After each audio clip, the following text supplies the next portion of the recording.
Welcome everyone to the Startup Battle 2023. We are going to get started at 10 a.m. So in another 4 minutes, we'll be starting the battle. Welcome everyone to the Startup Battle 2023. We are going to get started at 10 a.m.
Marvin, are you ready?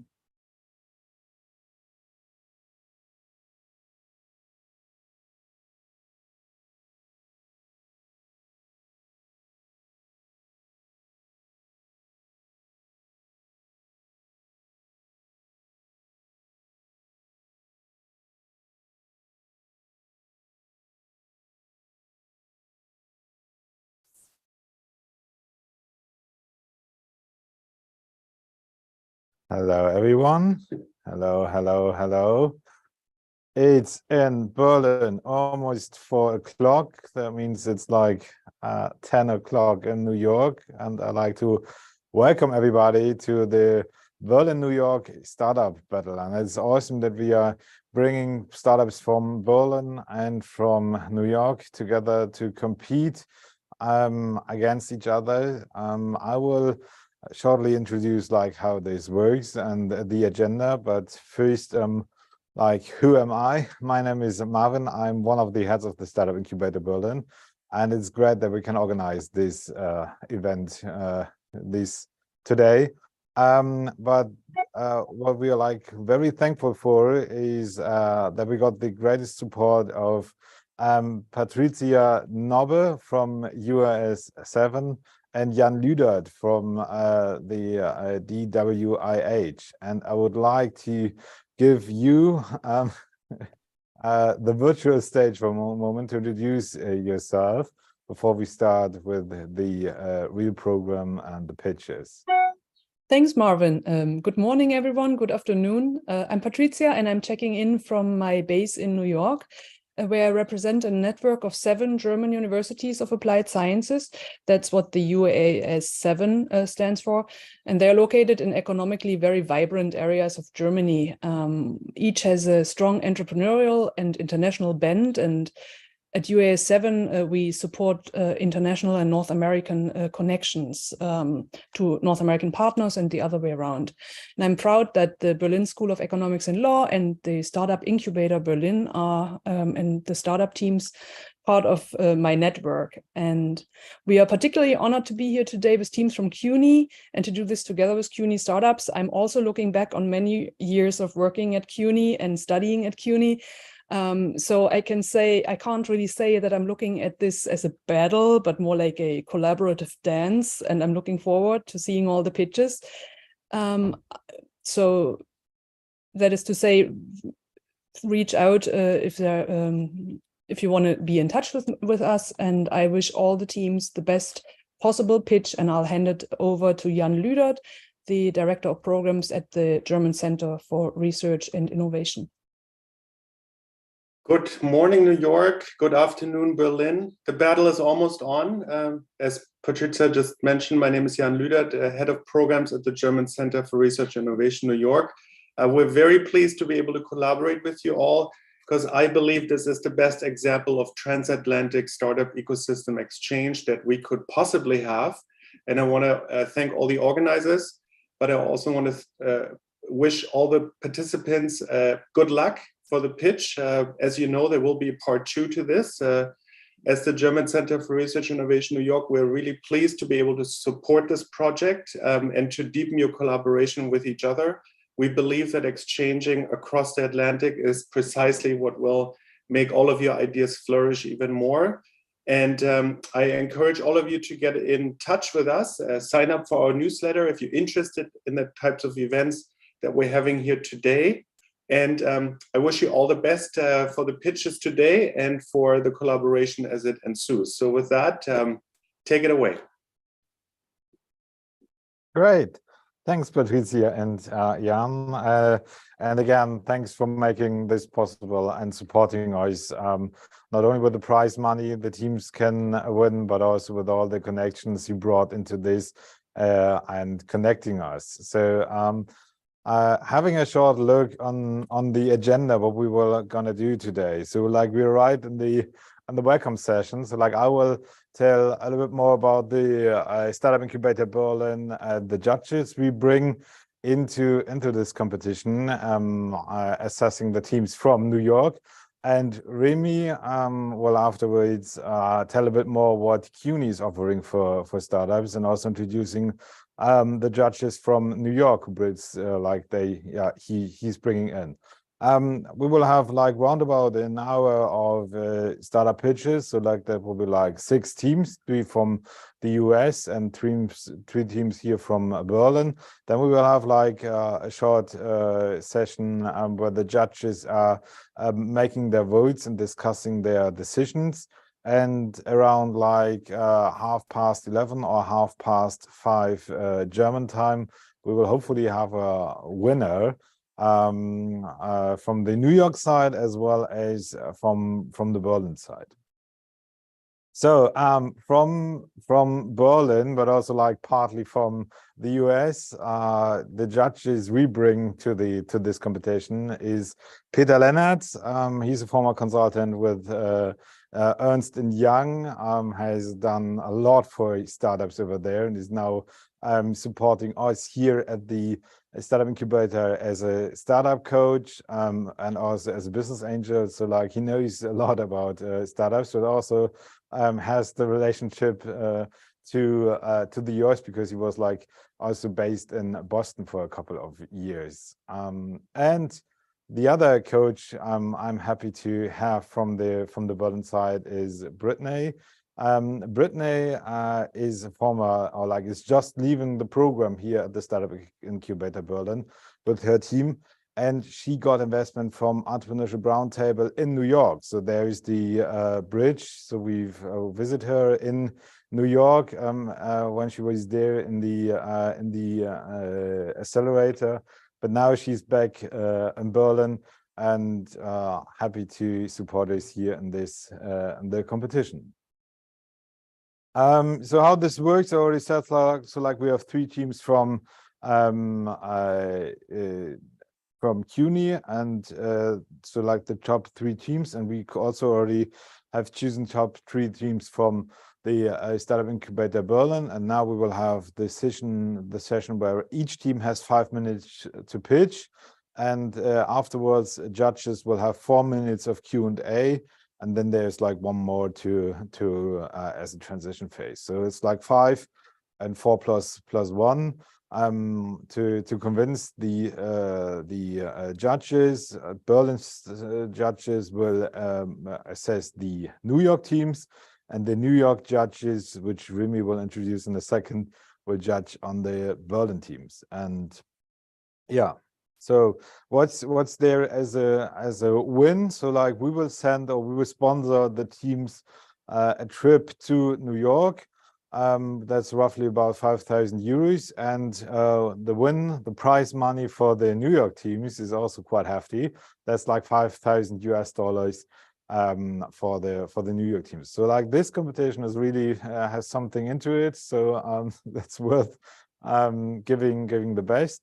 But before we start with the pitches, I would like just to give you an overview about the startup incubator, and also Remy will tell you more about CUNY startups. So we are the Startup Incubator Berlin. That means like we are the entrepreneurship center of HWR Berlin, Berlin-based business and law University of Applied Science. We focus mainly on academic teams, and everything what we do is like we don't take any equity. Everything what we do is free at charge, and we don't take any shares. So there's like full support for the startup teams here. Like what our core idea is like lean startup methods. So like we want to have startups getting like high on speed and really fast, and get like always a validation of the business model, not like writing business plans and sitting in the basement around here. So that's really about learning, going out, testing, and finding customers. So yeah, like our basic pillars are like we provide you with know-how, such as coaches like Peter Lennart. So that's what we help you with. I will show you like some pictures of the infrastructure here from the Startup Incubator Berlin. So we have like a co-working space, prototyping labs, like the video studio we are like right in now. That's all accessible by the teams and can be used. And also like networks such as this here with strengthen the connection to the US. That's like also a part of it. And like sure, the teams who will go from Berlin to New York will hopefully be welcomed by everybody who's now watching this from New York. And also we provide funding. So all the teams pitching here, they get at the moment a scholarship that is equity free and paid by the European Social Fund. So with that money, they can cover the living expenses and really focus on their business idea. So that's like also a great support. To sum this up, show you some pictures. So like this is our really cool co-working space here in Berlin. So we have like plenty of space where teams can work. This is how this event would look like if we meet here in Berlin probably. So like we always bring up a big stage. Tomorrow, for those who are like around Berlin, we will have again a UX testing. That's like our monthly format where we let the teams pitch, and they really can test the ideas, find new customers, and get like real feedback. That's a picture how this looks like. That's happening every month. If you're like hardware based, that's our really cool prototyping lab in the basement. We provide you with 3D printers, CNC routers, laser cutters, like really building hardware products. We will also have like one from Berlin here as well, who's like making use of this facility. That's also like really cool. And yeah, so like that's our like usual setup, how we can do like workshops around here. That's like our startup class. Last year we had the second international startup class where we brought like teams from Israel to Berlin. And that's like how just like this is just a short glimpse of what we are doing here and how it feels to be at the Startup Incubator Berlin.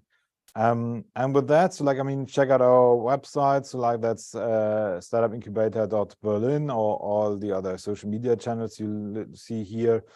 They find like more about like our work here and what we do. And with that, I will hand over to Remy, who provides also awesome support on the New York side. Remy. Okay, so set this up.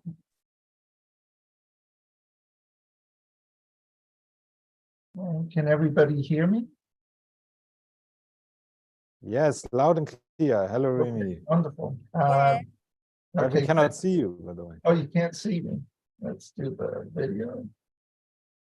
The video. Now Yes, you- now there you Hi, good. Great.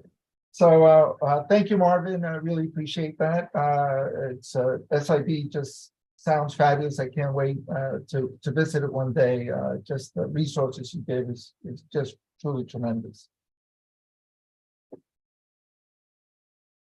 So I wanted to introduce the two judges here from New York. It's Gail Yankusek and Jeanette Lasota. Gail was working with CUNY TV when we first met her. She's been a mentor over here at CUNY Startups for the last 4 to 5 years, I think, and it's been an executive mentor and entrepreneur in residence as well. The same is true with Jeanette Lasota, who's the owner of The Fitness Detective, been mentored with us from the very beginning. Both are just absolutely fabulous people and really giving with their time and their mind. CUNY Startups, our focus is really to propel the futures of the students. And we do that through entrepreneurship programming.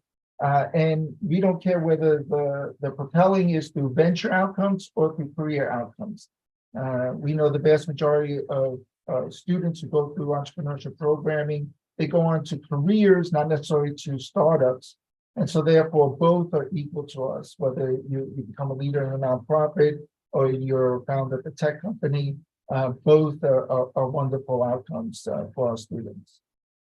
The team here today from CUNY Startups is myself, my right-hand person, Dia Johnson, the Associate Director, and then Shupe Lin, who's been an intern with us for the last year, and Shupe will be working with the judges on tabulating the scores today.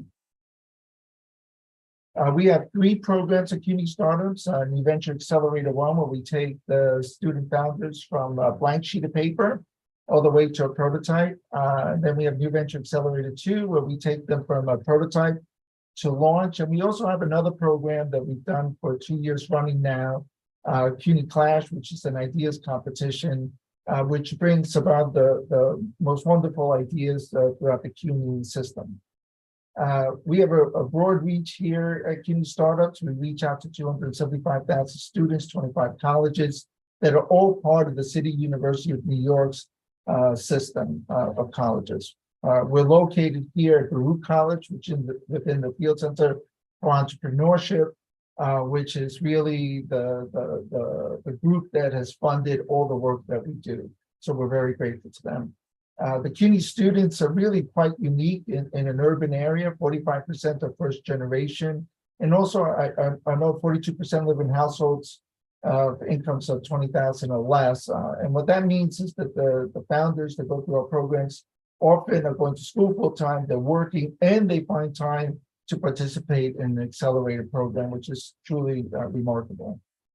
The competition, just to summarize, each team's going to get 5 minutes to pitch. Judges 4 minutes Q&A, 1 minute to score, and the 4 judges are Gail, Brittany, Peter, and Jeanette.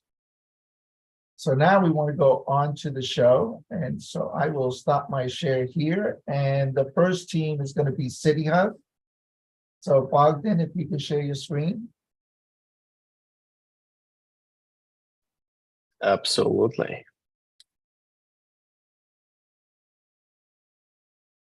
All right. You can see my screen, you can hear me. Yes, whenever you're ready. All right, hello everybody. My name is Bogdan Karp and I'm the founder and CEO of City Hub, where renting apartments is made simple, quick, and more efficient. In my second year of college, I began my career in real estate as a licensed real estate broker, helping people rent apartments in New York City. And for the past 3 years, I've been collecting all the complaints from my renters and my fellow colleagues on how difficult and inefficient the renting process is, and decided to create City Hub. City Hub is an all-in-one real estate marketplace that streamlines the rental process and facilitates the workflow among all parties involved in a rental transaction. We achieve that by pre-screening tenants and matching them with the apartments that they qualify for, therefore saving time and money to renters, brokers, and landlords. Brittany, you lived in New York City and probably know how difficult, old, and inefficient the apartment renting process is. The process starts with people looking for the perfect apartment for 2 to 3 weeks, after which they start gathering all their personal documents necessary for the application, which they have to share with brokers and landlords via text, email, or even worse, fax and physical copies. With every application goes a fee, and if people want to apply to multiple apartments, they have to pay multiple fees. The last step is screening, when the landlords conduct a background check on the applicant. If the applicant is rejected, he starts all over again. In fact, 63% of renters get rejected on an apartment at least once. That leads to multiple applications filed, multiple fees paid, and wasted time and money. Brokers also are affected, as they have to work with unqualified clients and have to a conversion rate of only 10%. Solution: CityHub, an all-in-one real estate listing platform that streamlines the rental process and facilitates the workflow among all parties involved in a rental transaction. With CityHub, the rental process starts with the application, with the applicant safe and easy uploading and sharing sensitive documents required for the application. Then tenants get pre-screened and matched with the apartments that they qualify for. The efficiency doesn't stop here. Tenants can also receive and sign the lease agreement, conduct payments, and communicate with the landlords on the app. With more than 36% of the United States population consisting of renters, our total addressable market is $4.3 billion annually, while our serviceable obtainable market, which we consider New York City only for now, is $85 million annually, with a market growth of 3% every year. Our competitive advantage lies in multifunctionality that makes the rental process seamless and more efficient. The 3 most popular websites to view apartments in New York City are StudEasy, RentHub, and Apartments.com. And this is all they do, just show you apartments. Vero saw that there is an issue with the current market and is offering document storing and pre-screening services, while CityHub is providing everything in one place, including scheduled showings, CRM systems, and AI integrations. We also have a competitive business model, having 4 different revenue streams. We charge a one-time application fee of $30 from tenants and brokers, and brokers follow a subscription model of $399 per month for advertising on our platform. We also have a plan for individual landlords who can rent their apartments on CityHub for just $5 per day. Since CityHub's vision is to bring efficiency, we will partner with verified moving companies, third-party guarantors, and other real estate-related services to offer an excellent customer experience, and we'll collect fees from that as well. In terms of go-to-market strategies, we have a well-designed plan. We will use digital and traditional marketing to attract renters. We'll sponsor events and conferences, as well as conduct product presentations at brokerages to attract brokers. But our main customer acquisition strategy is organic growth, or perpetual expansion, where brokers attract tenants and tenants attract brokers. We expect every unit rented on CityHub to generate $100 in revenue, and by 5th year, we have to have rented 170,000 units per year. That will account for $17 million in revenue, and with a profit margin of 20%, we'll get a $5 million net profit. We started working on CityHub last year, and since then, we interviewed 130 customers, built a strong team, launched a website, and gained more than 300 LinkedIn followers. But our biggest achievement so far is securing a partnership with a real estate brokerage in New York City with more than 100 brokers that will be the first early adopters of our product. Therefore, CityHub is looking for $5,000 in capital to develop the first MVP and service the pilot group of clients. The funds will be allocated towards IT development and legal services. Again, my name is Bogdan Karp, a recent graduate of Baruch College with a degree in economics, with 3 years of experience in real estate, and worked at companies such as Bloomberg and the Corcoran Group. My co-founder, Jan, with 18 years of experience in web development, and our 2 advisors, Del and Eric, with over 40 years of combined experience in real estate and PropTech. So why invest in CityHub? Because we're a real solution to a real problem in an ever-growing market, and built by a team of industry experts. Thank you. Okay, Gail, Great. you have the first question.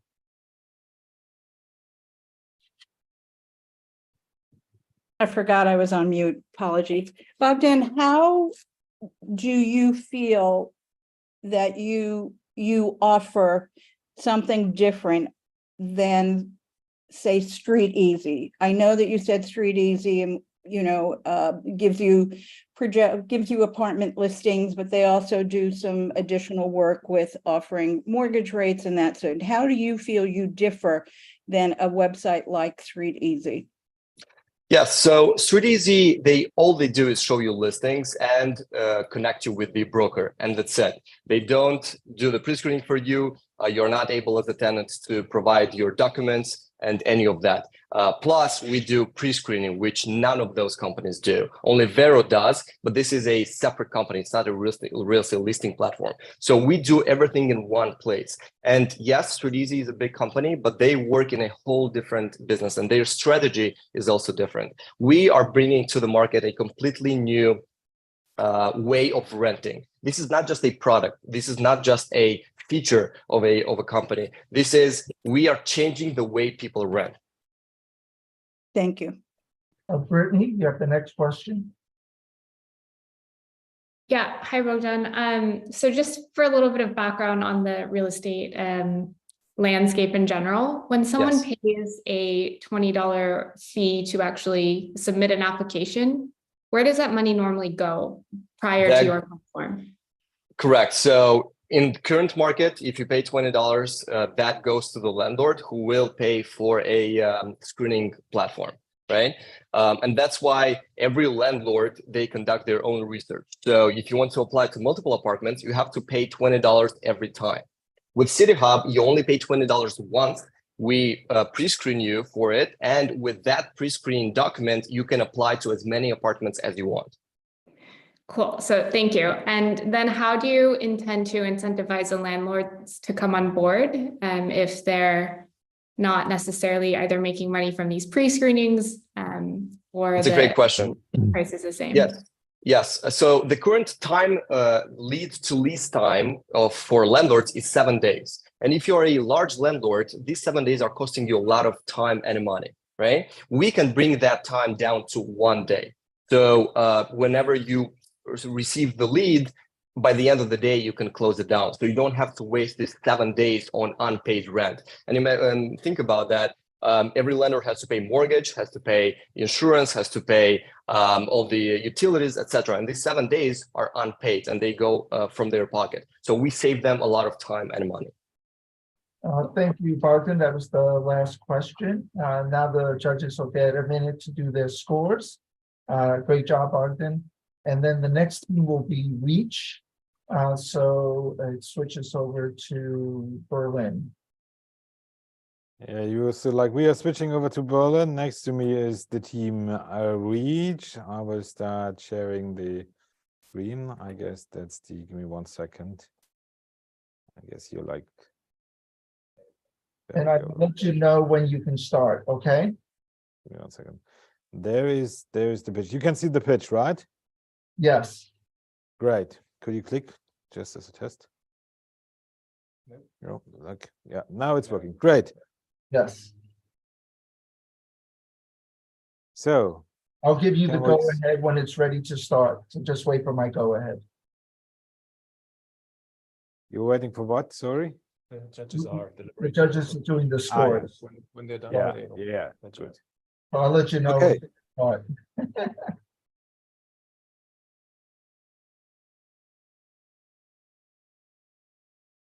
Okay, Reach, you can start.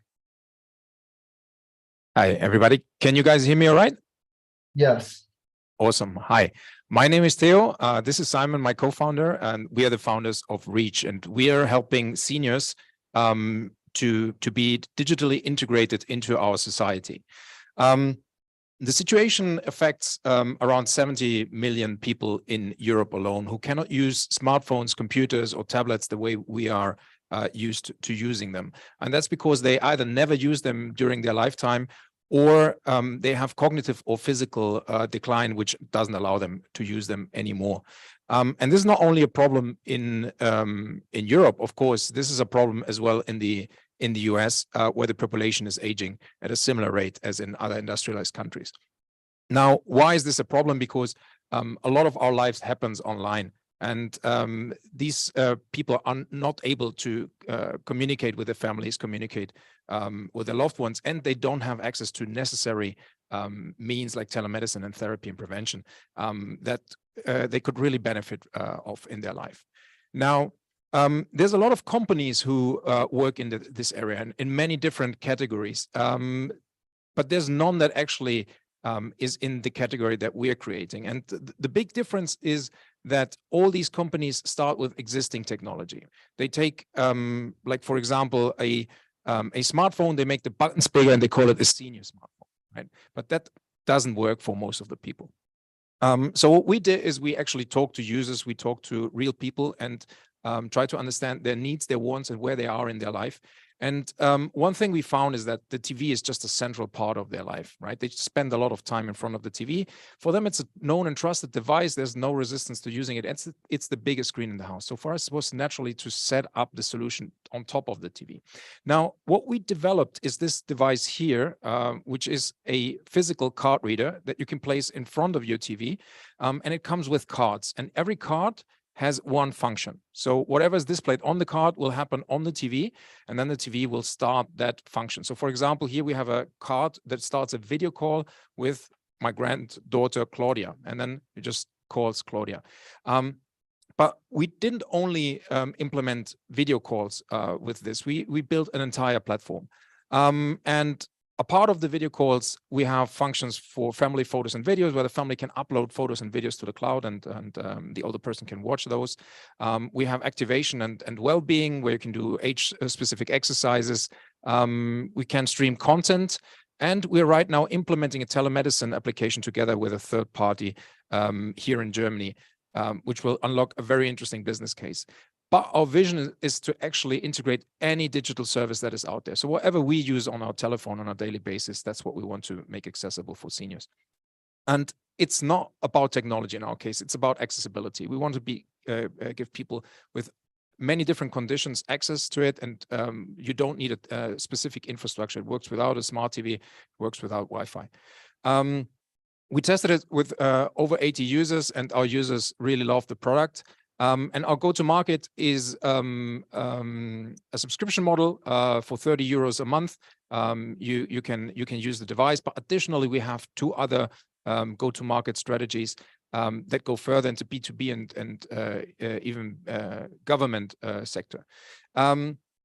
So far, we developed the core product. We validated the desirability with our users, and we are working on partner integrations with third-party providers. So far, we pre-sold 533 units and generated 214,000 euros in revenue. Two of our clients are major university hospitals here in Germany with who we are conducting a clinical study. At the end of the clinical study, if this study gets approved, our device can be prescribed by any medical professional in Germany and will be paid for by Social Security in Germany. And we have managed to partner with 3 external partners as well. Now, our target market is $2 billion that we target for the US and Europe, and we are in the age tech market, which amounts to $3.7 trillion per year. Now we have an awesome team. Simon is the technical head.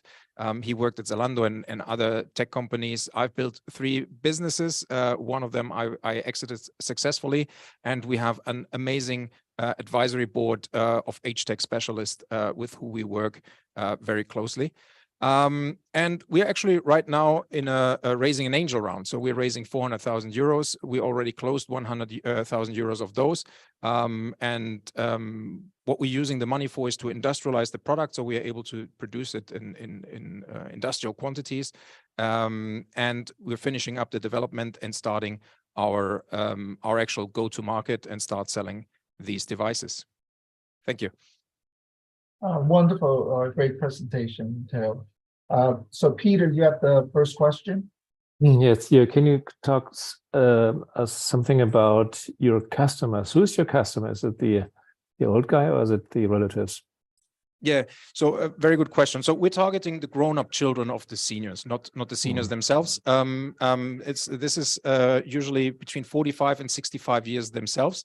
And that's one of the reasons why in our B2C go-to-market strategy, One of our core channels is actually the brick and mortar channel. So we're targeting telecommunications stores.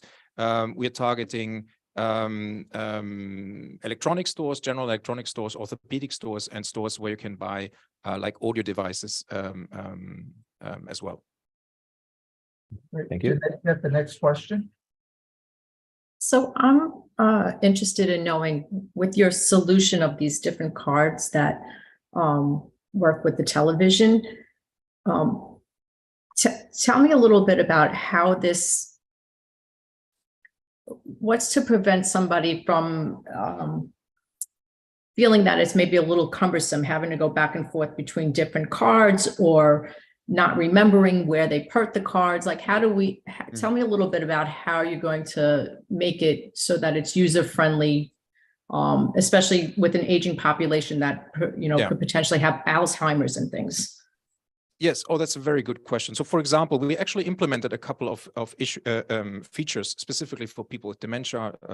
It could be Alzheimer's or other forms of dementia. So, I don't know if you can see it, but the cards. Shall I stop? Yeah, I'll just get a little presentation closer. No, that's fine. If you can see it, the card has a hole in here, for example, right? So, and this hole allows for a couple of things. There are some accessories that you can use, so you can plug in an additional device, so you can grab it when you have reduced motor skills, for example. And additionally, you can use this hole to tie the cards together so they don't get lost. So because people with Alzheimer, people with dementia, they might lose the cards, they might actually hide the cards. And when the cards are tied together, and there's actually another point to tie the cards down here at the reader as well, then there's a resistance and people will not take the cards away. So these are a couple of things. And then in terms of usability, we tested usability extensively. We tested it with more than 60 people. And in fact, we never got like anybody complaining about that being cumbersome. So that was never a complaint at all. People find it like very, so we wanted to get this analog feeling, this like a haptic feeling, and we really got that feeling. Like people like that, people understand the pattern. They've used radio cassettes, they have used DVDs, CDs and stuff like that. So people understand instinctively that when you put something in or on another device, that something happens on a TV, that's a pattern people remember even when they have dementia and even when they have Alzheimer. So that worked very well. Great, thank you. Wonderful. That was the last question. Next team up is Logis. Logis, if you can set yourself up and then just wait a moment, I'll let you know when you can start. Can you hear me, by the way, Remy? Yes, no problem. Thank you. Fine. Can you share your screen, please?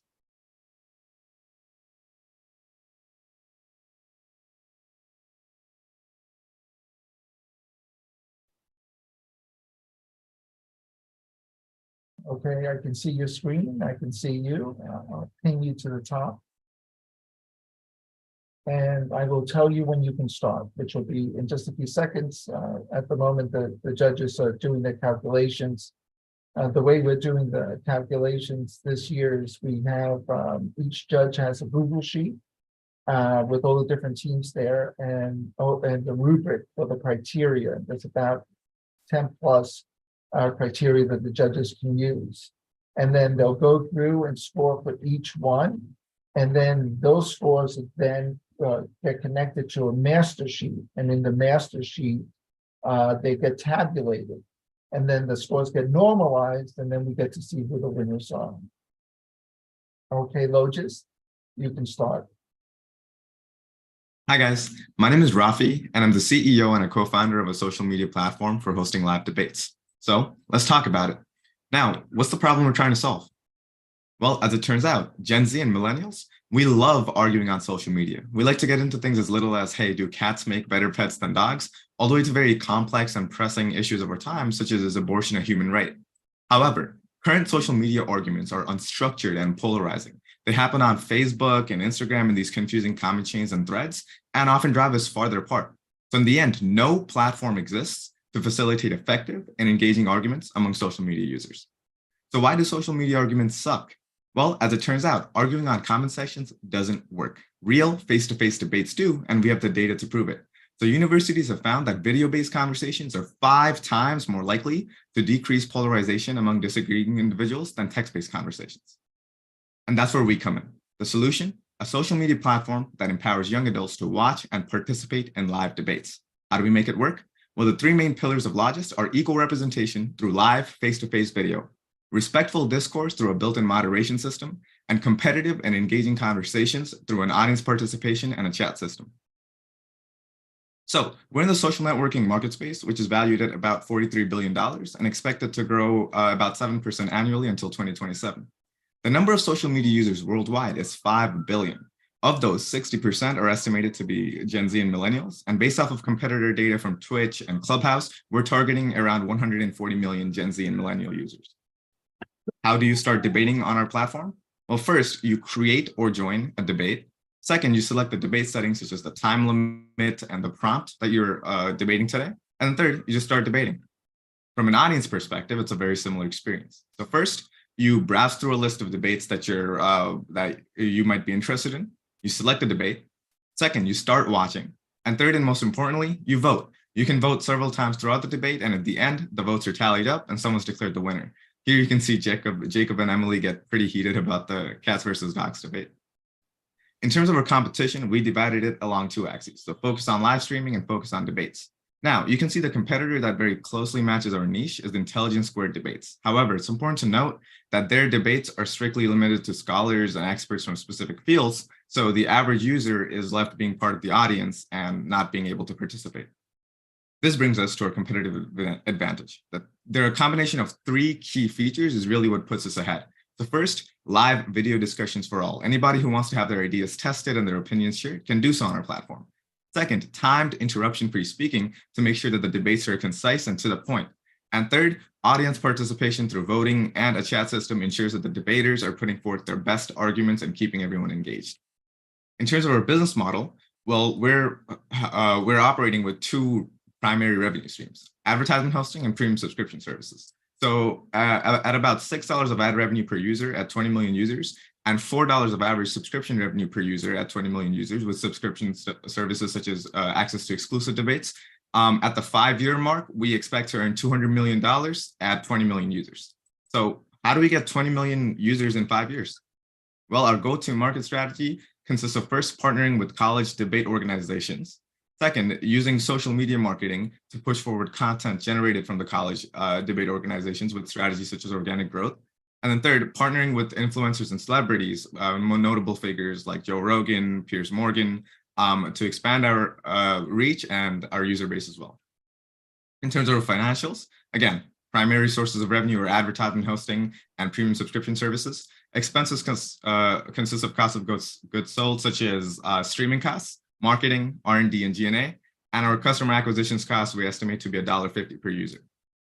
What are we asking for? Well, we're asking for a $600,000 investment for 15% equity. Most of that is going to go towards new hires and product development and general and administrative expenses for the remaining amount.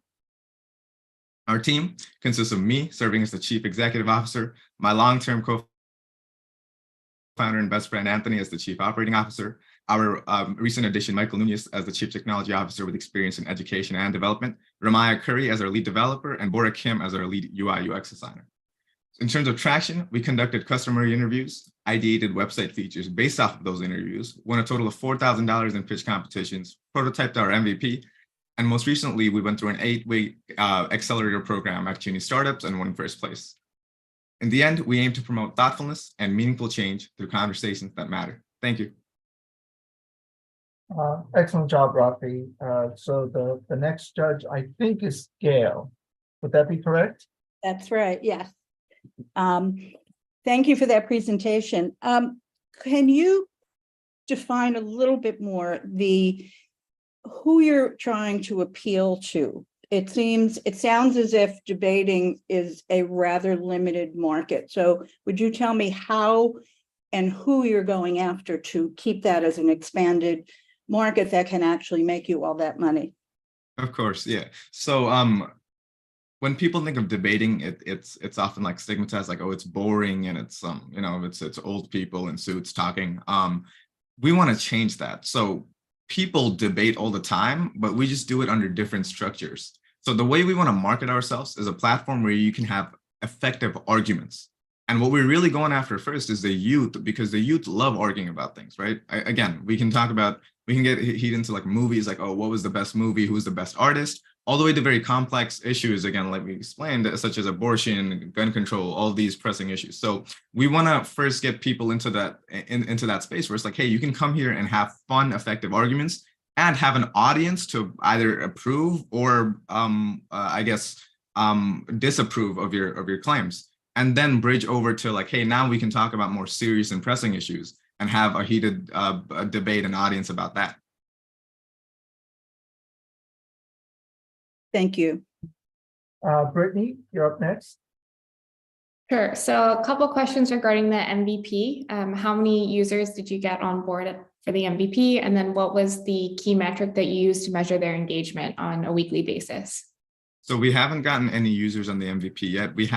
So what the stage that we're at right now is we have developed the front end, the UI UX prototype through our UI UX team. So we've developed that, and then we're conducting user testing specifically for the Figma prototype. Right now, our development team is working on a ticketing system to ensure that we can take that Figma prototype and convert that into a fully functioning MVP. And then through our website, we're collecting leads. The website just came out, and using the college organization connections we have to test our MVP to build the actual product. Okay, cool. So then for the prototype, how many people have tried it out? And then what have they used the most? Like what feature have they used the most in the prototype? Well, the prototype, we're conducting user testing with around just 5 users right now. And it's because it's an MVP, there isn't a huge collection of features. It's just the main ones, which consists of the start to finish. So you can either join as a debater or join as an audience member. The entire flow ends at around just like the end of the debate, and you can see like who won based off of the audience votes. Thanks. Peter, you're up next. I'm wondering about your competition.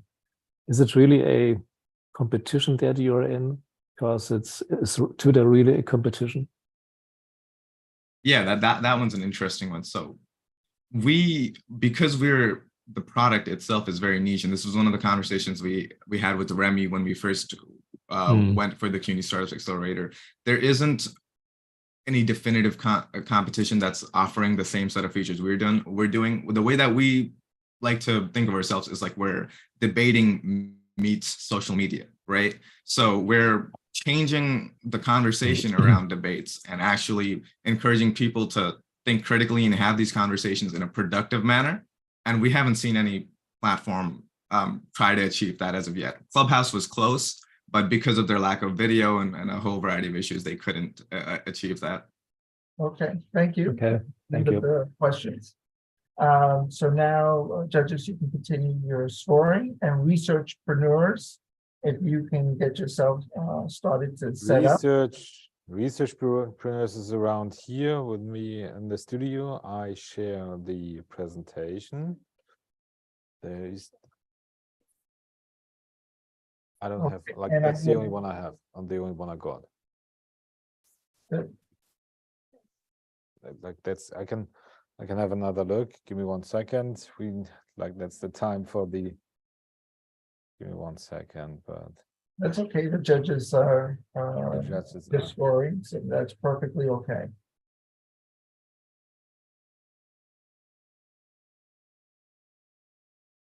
No, like that's the one I opened.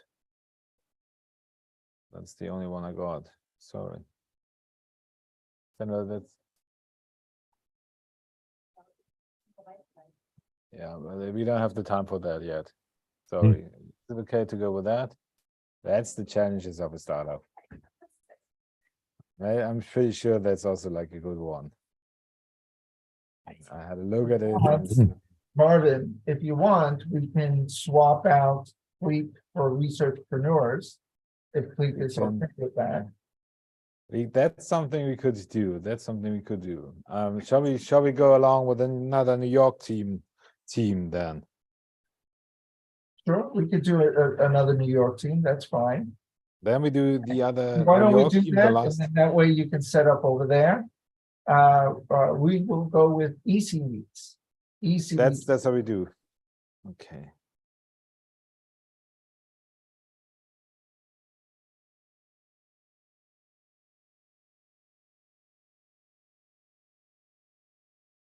So Easy Meets. Yes. We'll get them a Are we second. starting now? Yeah, you're gonna do it now. Okay, I'm sorry. no, All that's, right, works. yeah, that's okay. Take your time and let me know when you're ready. All right, Basmala, let him know when you're ready. Okay, ready? Yep, ready. Good morning, everyone. Today we present Easy Meets. Hassle-free personalized plans wherever you are. Easy Meets is a one-of-a-kind app that aims to create unique outing experiences based on your preferences. With Easy Meets, our goal is to tap into the software planning industry. And with a growth of 14% by 2023, this industry is going to be worth $7.9 billion. So as the market is growing, we hope to tackle the endless process of planning. Right now, we have Google, which gives you generic results, social media, which gives you an overwhelming amount of information, and Maps gives you impersonalized results. Planning an outing is already a hassle due to time consuming, as Basmala stated, and not to mention the different budgets and interest conflicts. Even though we have all these resources, it has failed to create for us personalized plans. Based on our customer validation, 79% of our target market do struggle with these problems. Manual planning is really slow, and from our customer validations, we've noticed that students have been spending over 40 minutes to planning outing. And when you consider New Yorkers make over 400,000 trips per day, that's a lot of time wasted. But don't worry, Easy Meets is here to help. So the solution is Easy Meets. It generates plans for outings in no time. We allow you to choose your preferred budget. We synchronize your interests with friends, and we eliminate hours of researching. And finally, we create personalized, fast, and efficient plans. And this is how Easy Meets does it.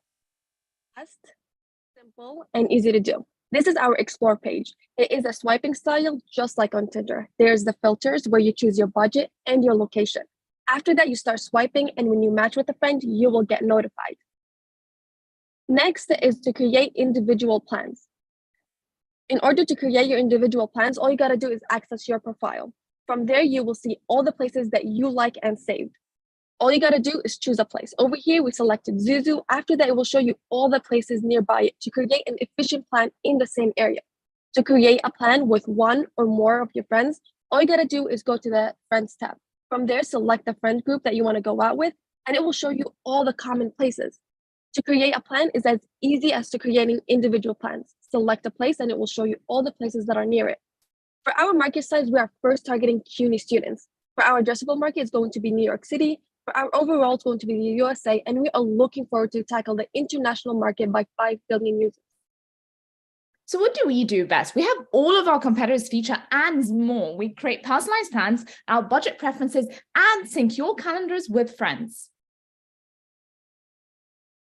And now, what have we done so far? Well, since our last pitch competition, we've updated our customer validation, designed a prototype on Figma, updated our pitch deck, gathered a new focus group, and now we're here to build and launch Easy Meets.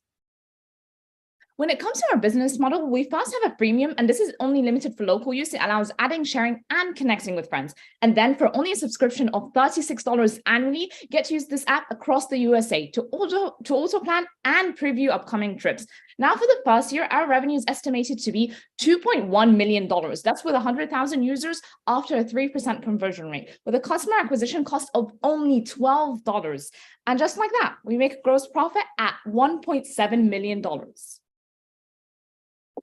So for our go-to-market strategies, we're going to be utilizing influencers who are already social media influencers, and also through word of mouth through college events and clubs. For evaluations, we're free to download on the App Store and free to use locally. And for our premium functionalities, it can be purchased on our app. When it comes to financials, we mainly have two revenue streams, ads and subscriptions, and we have a growth rate of 120%. Now, we justify such a high growth rate because all of our features are already in high demand. We're just the one-stop shop that gathers everything. Now, within 5 years, our total revenue is estimated to be $22 million. And as you can see, our gross profit and EBIT are estimated at $17 million within the next 5 years. And now you might be wondering, what are we asking for? Well, we're asking for $30,000 to build and market Easy Meets, $20,000 for the app development, $5,000 for the marketing, and of course, the other $5,000 to compensate for our focus group and pay for the Google APIs, and as well as Amazon Web Services. Now, a huge asset of our team are the people that represent it. I specialize in finance and market strategy, Marwa in business and marketing, Marine in data design and data science and design, and Adam in full stack development. Thank you, and allow us to help you create personalized plans wherever you are. Over here, we have a QR code for the winners to enjoy their day in New York City as a plan that we put together. Thank you. Peter, we're going to start with you. I'm wondering, the funds that you're, the financials that you're asking for, 30,000 is not that much. How long will be the runway? How long can you survive with that? And why wouldn't you ask for more? I'll take that question. So we have $30,000 because we have Adam and he is doing the full stack development for our MVP. So we're not really using the money for that, like, because we have Adam on the team. It will be helpful for us to bring on more people to help him out. And how long will be your runway? For the MVP, like how long is it going to take us to build? Yeah. 2 months with the simple functionalities. And will there be another round, or is it just everything what you're asking for? Yes, yes. After the first rounds, we actually do have a sort of wider breakdown within our own pitch deck of asking for about $200,000, but this is really just for the beginning stage. And Marwa, if you would like, you can fast forward to those slides just to show the breakdown. Yeah. So here's our breakdown for the $200,000 in terms of the front end, back end development, as well as how much we will be spending for the API services. But of course, as Marwa mentioned, because we have Adam who's willing to help us for the first 6 months, we believe that his abilities to program it on his own is good enough, and really the money is just necessary to kind of pay for the services that we need, rather than paying somebody to code it. Okay, thank you very much. Jeanette, you have the next question. Okay. So I'd like to have you maybe explain a little bit more, bridging me from the traction and what you've done and where you're going, kind of alluding to where I think Peter was taking this, like you're asking for a smaller amount out of this bigger amount. Like, how are we getting from where we are to substantiate some of these big financial projections that you had? I'd like to know a little bit more how you came up with those numbers based off of where you are now.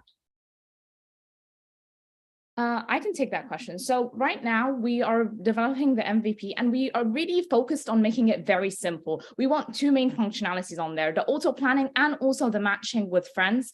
And after we have the MVP within 2 months, we'll be launching it for testing to see how the market reacts with it. We think because this is such a new product in its field, we want to see how people will react to it so we can expand adequately to other markets like the entirety of New York and other states and the international market too. As we're looking to make it for traveling too. Not only do you get to experience another country from a tourist perspective, but also from that local perspective. Gail, you're up next. Can you tell me, your first group that you're targeting are CUNY students, and as we know, that's around 275,000. Have you done any testing within that CUNY student group to see what the interest is for that particular age group? I can take that question. So we first started with a customer validation. We asked them about the pain points and we saw that we are solving this problem. Our next approach was having our prototype as the one you saw here. We have it functional. So we were showing people how it works and we got feedback. And because of that feedback, we dumped it down to what we showed. Okay, thank you.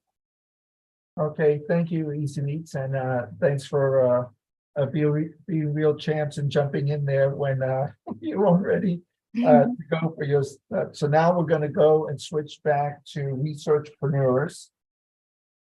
Great. So we now got the right pitch deck.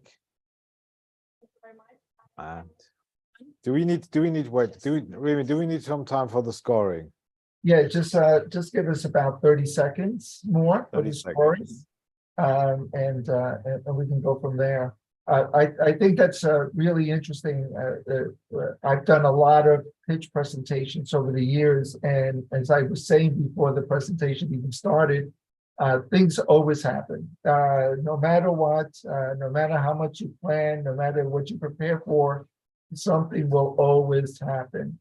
And so it's always good to be prepared for that situation just in case.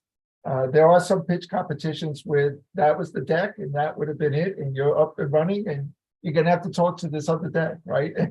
So it's always good to be prepared for that. All right, whenever you're ready, you can go. Could you, like, before you start, could you start check off if the clicker is working? Is it working? Yeah, you need to take this one in the hand. Okay. Yeah, that's Yep. good. Yeah. Is it working? Do you hear me well? Yes, no problem. Great. But could you like Yep. that was my question. Yeah. Now Okay. it's working. So there you go. Okay. So thank you everyone for patience and for having our backs. And we are researchpreneurs. My name is Julia. I'm CMO, and Tina, our CEO, will present the pitch. Hi everyone, we are researchpreneurs and we built an AI chat to provide cutting-edge solutions for startups. Startups actually face many critical decisions, including funding, relevant and reliable data, or startups also keep receiving lots of advices. We even have a joke. If every startup received $1 for an advice, they would be a unicorn in no time. And this is also the second question, right, of the startups. Whom can they actually rely on? Whom can they trust? And we have a solution. We have startups can trust us and rely on us because we connect startups with scientists. So in order to illustrate how we do it, let me give you an example, share an example. So we had a call from one of the food tech startups, and they say, hey, researchpreneurs, we have a trouble here. We are developing a cheese, a very, very delicious cheese that our clients, they enjoy it and they like it. But this cheese is very difficult to chew. So we have troubles chewing it, and we are trying to develop with the new bacteria, with the new parameters, how to figure out to make it more fluffy, more airy. And then they called us and they asked, do you have any food tech developers or do you have any scientists? And we said, sure, of course, we can help you. And this is how we link exactly researchers, scientists with startups together. And for this, we developed an AI-driven matching system, which allows them to launch the ad tech products. And here, when we received so many cases right now, currently we are having 75 startups on the wait list, and we see that our capacities, of course, are limited. We are 5 people on the team, and we see the necessity of creating an AI automation. And we came up with the solution. So actually, we integrate external scientific papers from, for example, from ResearchGate, from Mendeley, open source research papers. We also integrate our startup cases. Of course, it's being blind, so no data is being clicked. It's only for the internal purposes. And we also use the strategic foresight in order to predict where the market is going to be taking the development. And this is how our AI chat is built for. And now you can imagine that startups have one place where they come to get all the reliable data and also get an advice and know what to do with this data. So why our products and developments are so important because we help startups to cut R&D costs, and they also can access the market much faster. Also, the point that working with researchers, they have an opportunity to create a higher trust with customers and also with investors. And you're probably wondering, how is it working with R&D industry? Actually, R&D costs which are allocated are enormous. So I would like to move on right away to the green circle, green bubble, where we see 30 billion. This is what is being spent per year for the tech startups. Here, of course, we put the asterisk because it's also the startups which are spin-offs of large corporates like Siemens or SAP in Germany. And then we said, okay, let's calculate the average amount which is being spent on R&D. Actually, about 1.5 million is being spent annually. And then we say, okay, let's say that our startups, which are Series A startups, they're spending about 250K per year. And then we are capable with AI solution of processing 100 startups per month. This is how we came with the revenue of 30 million. So, click. Here we go. Yeah. So when we talk about R&D markets, it is extremely well established, and major products are focusing on consulting and tech scouting. And what makes us different is it's because we are AI powered and we focus specifically on startups. As you can see on the competitor table, we don't have anyone who is doing exactly what we would like to do. And our go-to market strategy includes at first the operation as the consulting and tech scouting agency. And this is what we have already done, 15 clients with impact, specifically startups. And then we are building AI chat for agri-food tech startups. Why these startups? Because it's exactly where we have the majority of demands and also the supply of experts. And in 2025, we aim to deliver AI research hub for startups. So to show you how we are going to earn the money, we have right now exactly the free step of the development here. So when we operate as a consulting startup, we provide deep dive reports, research for startups to understand what kind of product development they can have, which direction to go. If they would like to start, they have a free pager as a tester, we will say, to see the quality of the research delivered. And then with the AI chat, we are moving towards subscription. And when we are talking what we have achieved so far, we have 300 plus researchers in our database, 75 startups on the wait list. We have accomplished 15 pilot cases, and we are building partnerships and collaborations with incubators and science parks.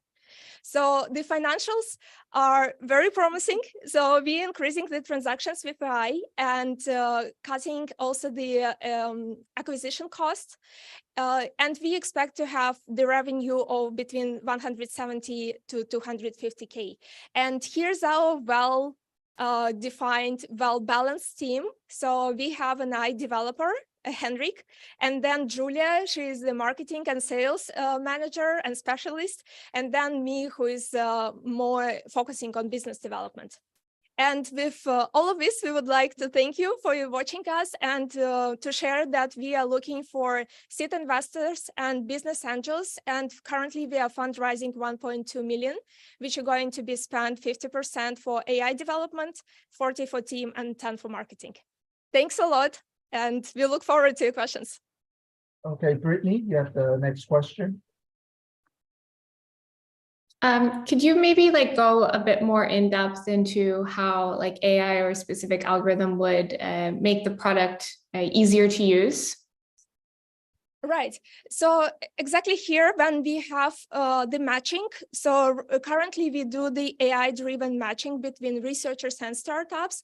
And how is it going to speed it up to make it faster? This is exactly where scalability is happening for us, is that we have about 35 different parameters of specifics, like what researchers should provide for startups, and then also startups can define it in more easy, more specific way, exactly what kind of outcomes they expect to have. And then based on the AI, we can provide it faster and more reliable. And also the second point is of course about exactly using all the data available, all the scientific data available on this certain topic. So for example, like we had food tech, and then food tech was developing the cheese, so they needed to figure out what temperature, what bacteria, what different combination of all these different parameters they could use together. And then we're putting all this data through our algorithms, plus also putting the market strategy there. They will be having right away the solution, taking into account also sustainability and taking into account profitability. I hope it answers. Go ahead, Brittany. No, that was great. Thank you. Okay, excellent. That's it for questions. Click, you'll be up next. Yes, like we're still waiting for Click. Come on over. I will start with the presentation. So like that's, you know, second. Click is in the room next to us, but they will be here in a second.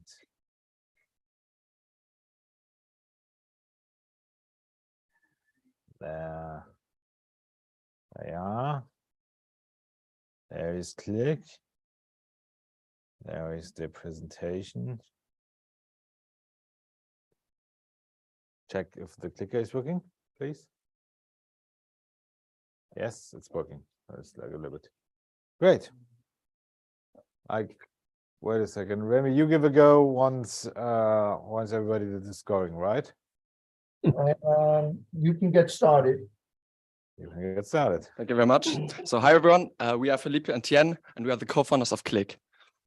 We are building a creator economy startup that connects the long tail of influencers with relevant brands. We are on this mission because we deeply believe that in the future, all brands will be looking for authentic ambassadors promoting their offerings.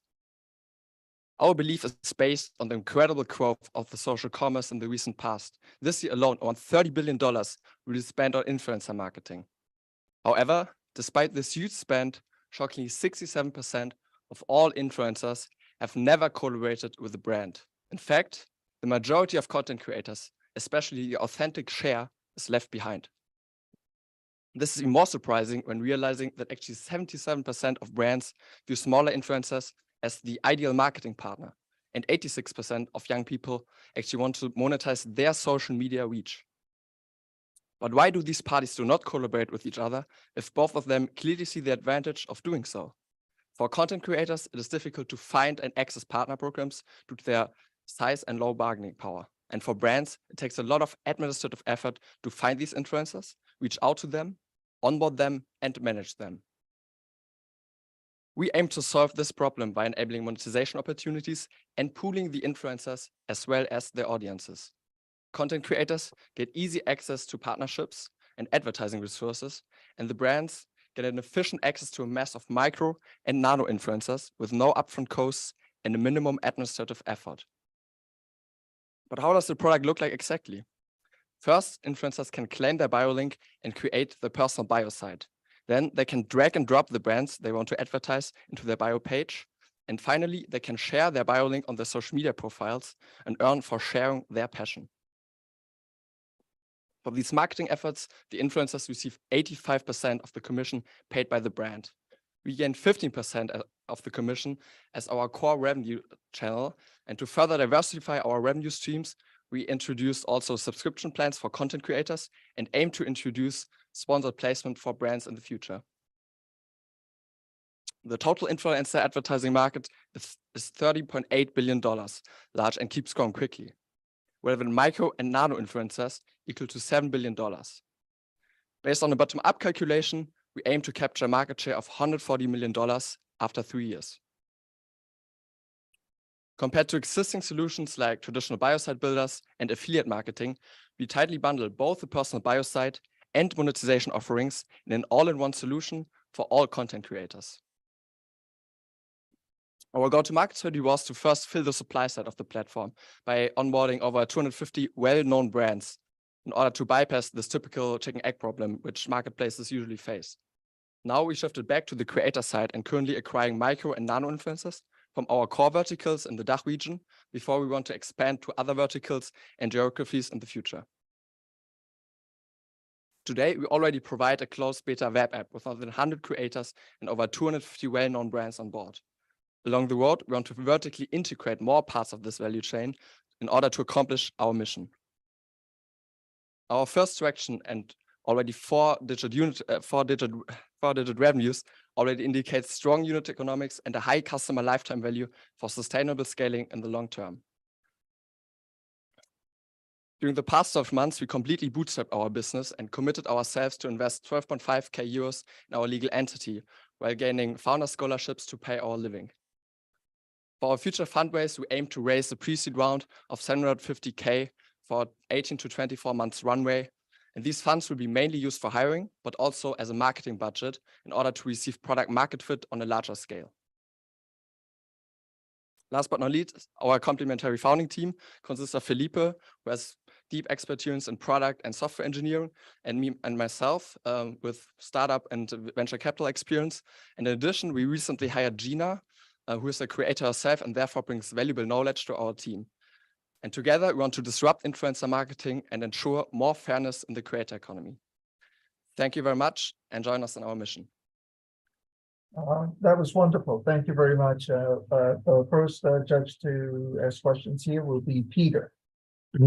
Yeah, hi guys. Thank you very much. Good pitch. Can you elaborate a little bit more about your competition and what separates you from the other companies? Yeah, thank you, Peter, for the question. So yeah, you probably know that there are some established companies like Linktree, for instance, in that space. The huge differentiator is that creators can actually bring their partner programs onto their page with Linktree, but they have to find them themselves. They have to source them. They have to get in contact with brands or affiliate networks. And however, we at Click, we give you the tools and the discovery platform to find the products that you love and that you want to promote to your followers and friends and your community. And this is the big differentiator from Click. Thank you. Okay, Jeanette, you're up next. Sure. Could you go a little more in depth on your business model and what persuaded you to choose it? Yeah, so great question. So we basically have three main revenue channels, and the core revenue channel is the subscription or the revenue share of the commissions. So once, for example, an influencer successfully promotes a certain product or a certain brand, the brand pays a certain amount to the creator, and this payment is going through our platform. So we keep ourselves a revenue share of 15 to 20% and pay the majority of the commission to the influencer for their marketing efforts. However, we also introduce subscription plans, and we already sold subscription plans with better analytics feature, more insights, for example, and also some GDPR compliant features and who are basically complying these plans. And the third revenue channel is on the brand side. So we are also enabling sponsored placement for brands because we already have a lot of brands, and in order to get a higher ranking, the brands can also pay for a better placement on our platform. Thank you. Gail, you're up next. Can you talk a little bit more on the market size and explain who in particular and what demographic you're going after for this? So yeah, exactly. Good question. So our target group are the smaller micro and nano influencers. And that's the long term of this whole creator economy. So they are capturing 80% of the whole market. However, only the 20% are currently making the most of the money. So if we are focusing on this 80% of the long tail influencers in geographies such as Europe first, but also then North America second, and also Asia. So we have a total addressable market of $30 billion, which is the global advertising market. And then our sum is the micro nano influencers from our geographies, Europe and North America and Asia. Thank you. That was great. Thank you. That's the last question. And that's the last team. to go, so that's fantastic. Let's stop the share on your side, Marvin. It's And stopped. Adia is gonna bring the judges into a breakout room in case there were any issues.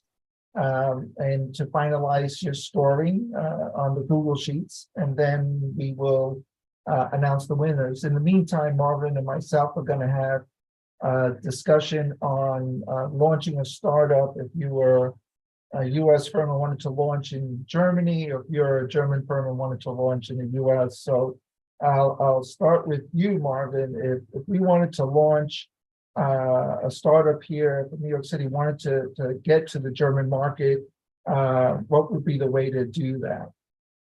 If you want to go in the German market, and launch. Yeah, exactly. I mean, like we have lots of forms for like legal structures, but the most common one are like capital. So like, I mean, limited companies such as the actually there are like two forms, the GmbH, and this always requires a notary. And the notary in Germany is not like a notary in the US, where you can just go and get the document signed. That's like a really formal process with lots of hierarchy and lots of bureaucracy. So it takes a while until you have established your company, and then that's like the next step. I'm sure now you have incorporated your company. What do you want to start? Well, how long would that process take? You said it takes some time. So if I was to start today, it depends. It depends. I mean, like, although Berlin is for sure the most important startup city in Germany and probably also in Europe, it can take like up to, like in my experience, it always takes like 2 to 3 months, to be honest. So like, because like, I mean, there's so much processes and everybody has to wait on each other. I guess that's the thing. What I haven't, like, I mean, that's something new. So like there's the form that you can found the GmbH online, but I haven't tested this yet. So like we are making progress, but it is not as easy as for sure setting up a Delaware C Corp. So sure. No, that's interesting. So it takes some bureaucracy here in the States. We in New York City, we often get startups from around the world. It's not the easiest thing if you're a foreign firm and you want to set up a company here. Now, if you already have a company you want to sell here, that's a different story. But if you actually wanted to have an LLC or a C Corp or S Corp here, there's a lot of bureaucracy to go through as well. Even setting up a bank account, because the first question they ask you to set up a bank account, are you a US citizen? So if you're not a US citizen, then there's a lot of compliance that's going to go into that. And they're always nervous about foreign investments. Selling here it's a little bit different, or if you want to raise money here, it's a little bit different. But I'm curious, is there a rich angel investor community in Berlin or in other cities in Germany, or would Berlin be the hub of Germany for that?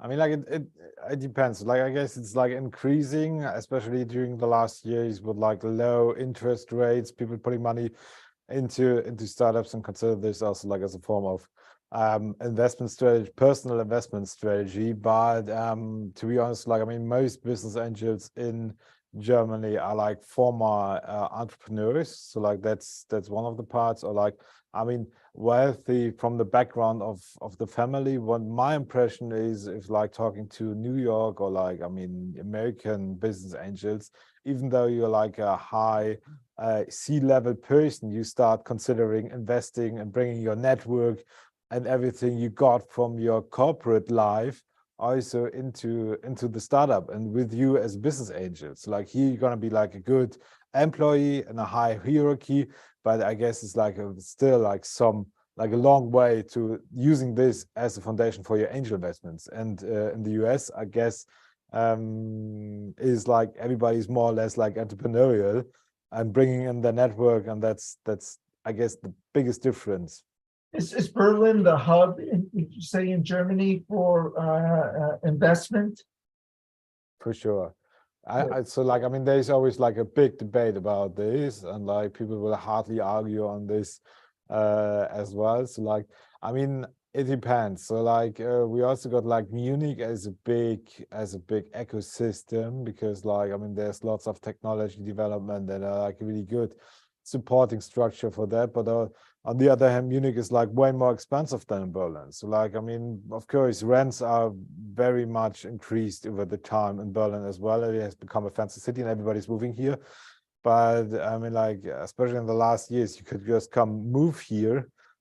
You can just move here and start your business here, and everybody's around here, all the VCs, all the other startups. And that's something which is like really, really supportive. Here, you know, here in the States, there's a lot of different pockets for entrepreneurship. New York City has grown in the last 20 years tremendously from where it was, let's say in 2000 to where it is in 2023.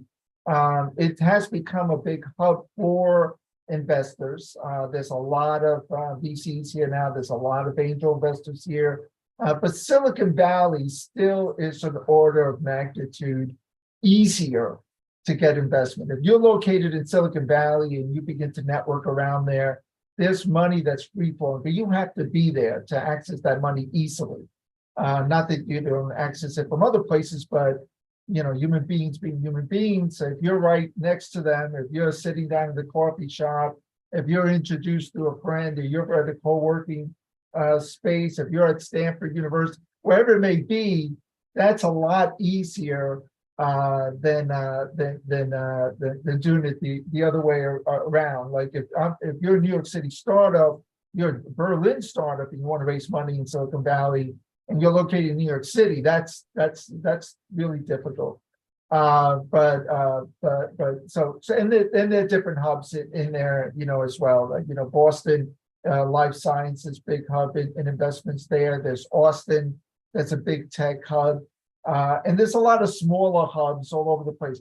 Boulder, Colorado is really quite a fascinating location, which I lived in. But nothing is as easy as Silicon Valley. It is really quite remarkable, the culture of investing over there, especially if you happen to you know, if you have a network there already. I've seen people raise money. I saw a young founder with no MVP, just an idea, which she went around and pitched to investors. It took her about a year and a half, but she raised $1.5 million. That's unheard of in New York City. You're just not going to raise $1.5 million without a prototype in the marketplace. How about over there? What are investors looking for? So like, I guess this has like also changed in both directions. So like, I mean, it was very hard to raise money before the pandemic. So like in 2016, I mean, like not hard, but I mean, like it got easier and easier during the pandemic. Excuse me, Marvin, if you can just continue, I need to jump into the judges thing. There was an error in the scoring. I need to jump in and kind of fix that. Okay, so I will, you continue talking about the Berlin scene, German scene, startup scene, and we'll be back in a moment. That's good. So like go into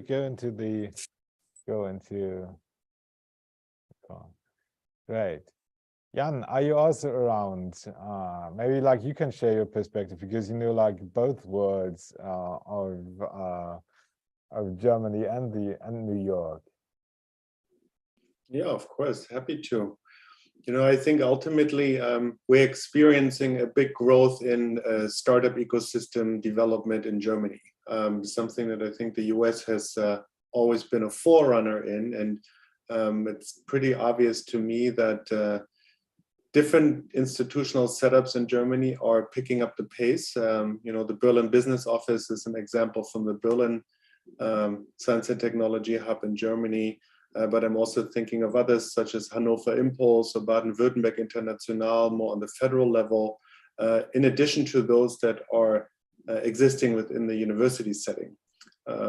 However, what I think is a major difference is, of course, if we look at the sheer volume of investments, America is hard to beat, and Germany is ultimately always looking towards the US market, not only for selling a product, but also seeking investments. As you all know, I think this picture is currently under some duress with interest rates on the rise. When money is more expensive, the most innovative ideas are more likely to win. In my opinion, this is an opportunity for the best innovators to actually come out on top. I think previously we were in a situation where investments were given to perhaps not the most sustainable businesses and ideas. So I think now we're in a more qualitative phase of the cycle. And that's definitely something that we want to observe. I think in the tech sector in particular, of course, with AI being at the forefront of everybody's discussion and ideas, we are also in a moment where tech companies have laid off a lot of talent. I believe startups could potentially benefit from this shift in the workforce because they're now able to attract people who came out of big tech and win them for their new startup ideas. So I think that is an opportunity which I think was currently playing out, and we need to see how that sort of unfolds.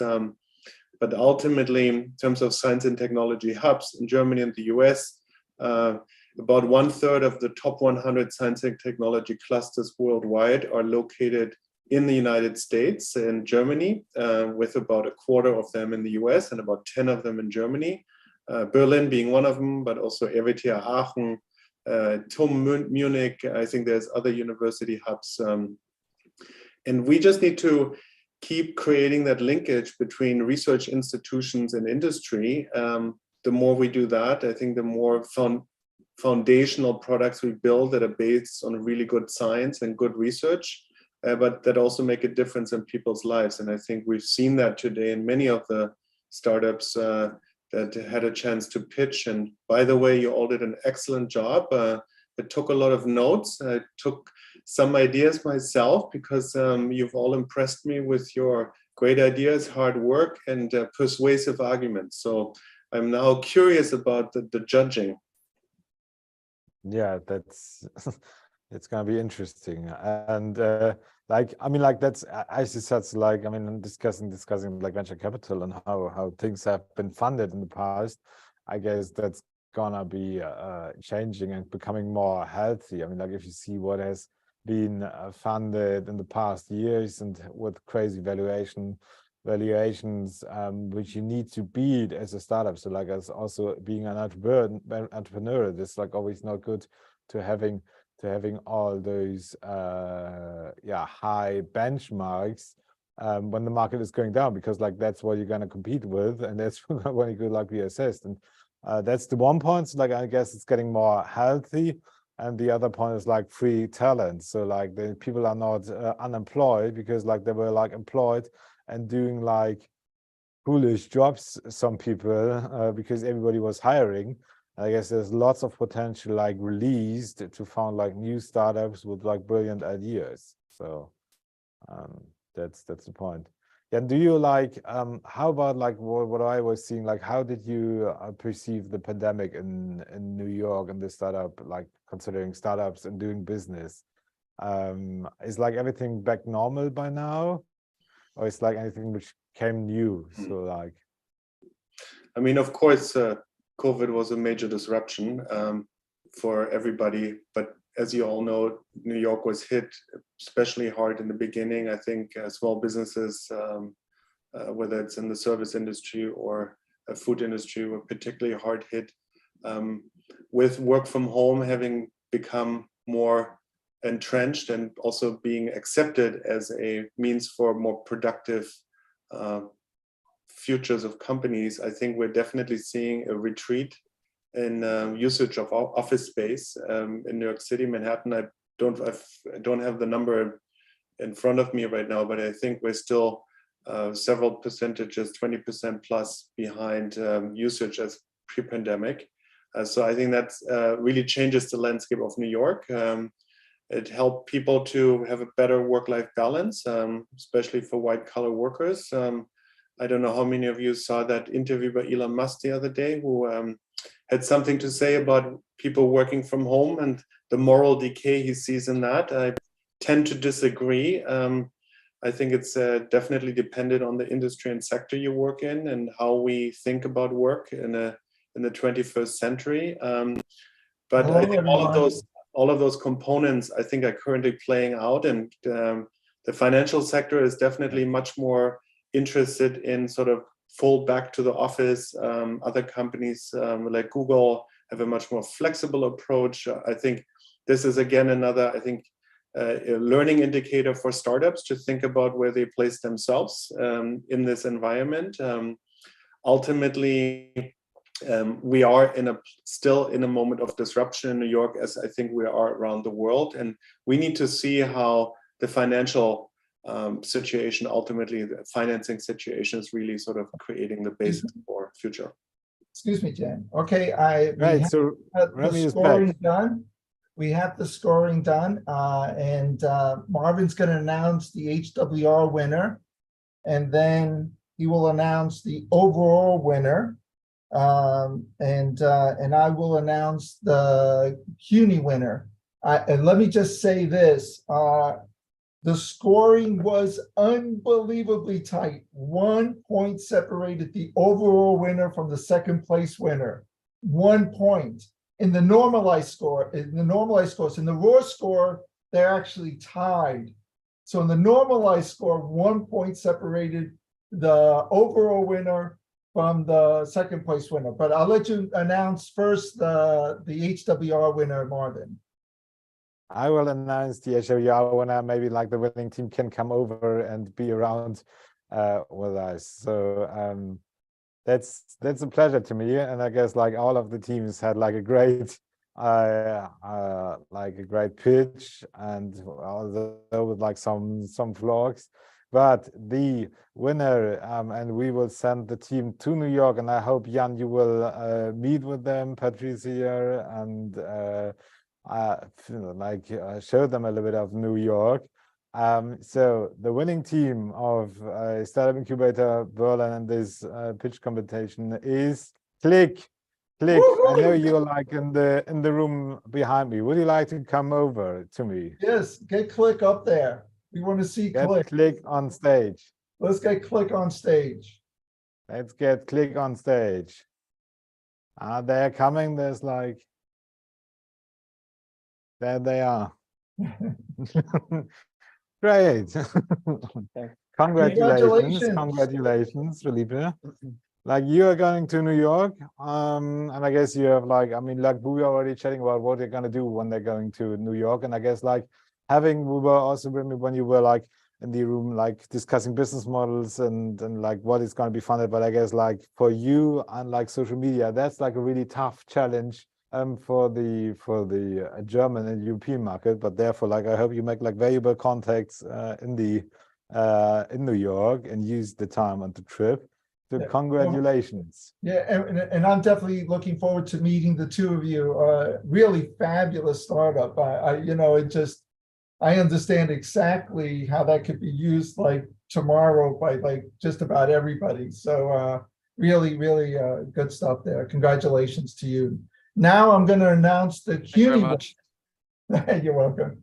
So the CUNY winner for this first inaugural startup battle is City Hub. City Hub is the winner. So Bogdan, unmute yourself, Bogdan. Congratulations. Thank you very much, everybody. It's a special honor to win this, especially that I competed against such strong and talented entrepreneurs. That makes the winner even much better. So thank you very much, everybody. And the Berlin teams, great job. And if you click, I'm in New York too, so I would love to meet you guys as well.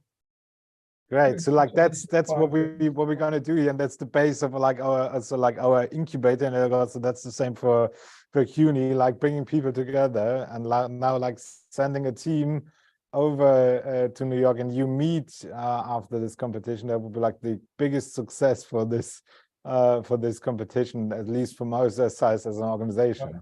And I'd like to just add in something on Bogdan's journey, right? Because it's a typical entrepreneur's journey. His resilience and persistence is unmatched.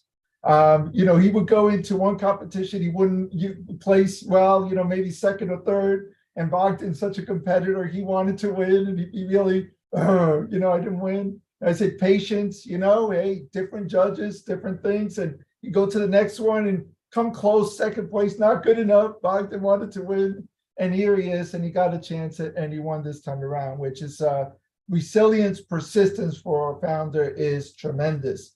Now, Martin, you get the ability to announce for bragging rights, the overall winner of the first startup battle is. That's me. So like, I mean, I'm looking for, did you wrote it to me? Yeah. Overall, yeah, I saw it. So like the overall is also Click. So Click, are you like, are you, so like, we need to have you also here on screen. I guess That's they fantastic. So Berlin, we will get you next year. We're coming back. We're not going to allow this to stand. CUNY will win next year, #1. There is click again. And I know if you were like on the hallway, but Bogdan, I said that he would like to meet you, and I guess like that's something you should really take advantage of, meeting New York locals, and that's again the better experience than just being there as a tourist. So yes, absolutely great. You're part of the family now. So all of you, all the teams here, if you need anything from us here in New York, please just reach out. I'm more than happy to do that. So Marvin, final closing remarks from you, please. Great. So like, thank you. What we see there is like, I mean, now also on the screen is like Sandra and the others in our live viewing room. So that's so much fun to have these competitions, and it's great to have everybody here on stage. And I guess like all the pitches were like remarkable, and that's therefore we choose the best teams from the incubator. So everybody was like here already going like to a pre-selection, and there's like already like an assessment by itself. So that's great that we had like everybody here. And as I already said, like for me is like one of the most values we can get out as an organization, and I guess that's the same for CUNY as well as for UAS7 and DWIH, is like bringing people together to do business and to meet each other across countries and across borders.